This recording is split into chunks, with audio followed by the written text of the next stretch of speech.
I just want to share something with you guys. This is my fish tank. The water is a little cloudy because I've been working on something cool.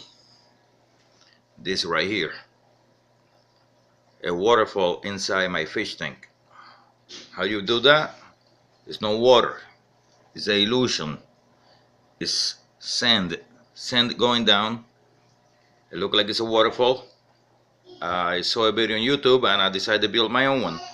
I glued 27 rocks together to get this done.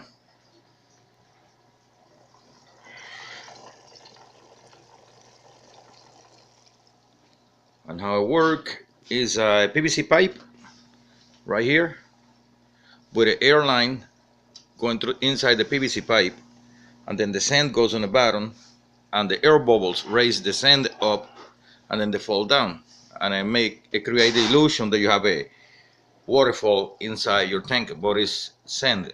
It's pretty neat. I like it.